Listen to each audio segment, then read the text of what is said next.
Lesioni personali colpose. È il reato ipotizzato dalla Procura di Padova che ha indagato un medico di base con studio a Pianiga dopo la denuncia di un 58enne per omissioni e ritardi nelle cure.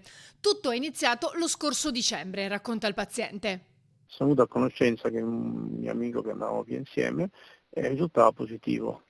A quel punto ho fatto una richiesta di tampone chiamando il mio medico curante, ma il mio medico curante era il 7 dicembre se non sbaglio, era di lunedì, non ho avuto nessuna risposta.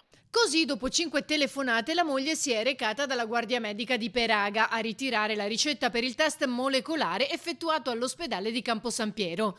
Dopo 2 giorni, il 58enne, sempre secondo la denuncia presentata, ha contattato nuovamente il suo medico per conoscere l'esito del test e dopo 9 telefonate a vuoto è riuscito a parlare con la segretaria. Dopo una vicissitudine di un po' di chiacchiere mi comunica effettivamente che ero positivo. Io chiedevo di parlare col medico, il medico era impegnato, ho detto mi chiamerò.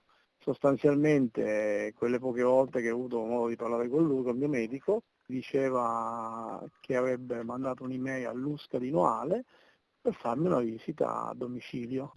I giorni però passavano e i sintomi erano sempre più gravi. Il paziente ha chiamato 17 volte il medico, riuscendo a parlare una sola con la segretaria che ha riferito che era impegnato. A quel punto è stato costretto a chiamare il 118. Sono stato il 15 o il 16, non ricordo, sono stato a Campo San Piero un giorno e una notte, mi hanno fatto una tacca, avevo un polmone finito, si è liberato un posto al monoblocco di Padova.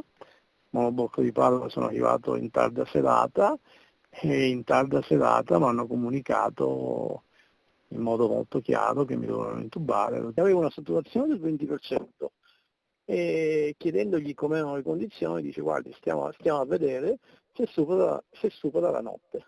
Queste erano le comunicazioni che venivano date a mia moglie. Il paziente, che si è rivolto ai legali dello studio 3A, è stato salvato in extremis e dimesso il 5 gennaio. L'USCA, chiamata dal suo medico settimane prima, è arrivata il 6 gennaio. Con tutta probabilità, se la situazione fosse stata affrontata per tempo, per il 58enne sarebbe andata diversamente. Diciamo che i medici stessi mi dicevano che ero quasi miracolato.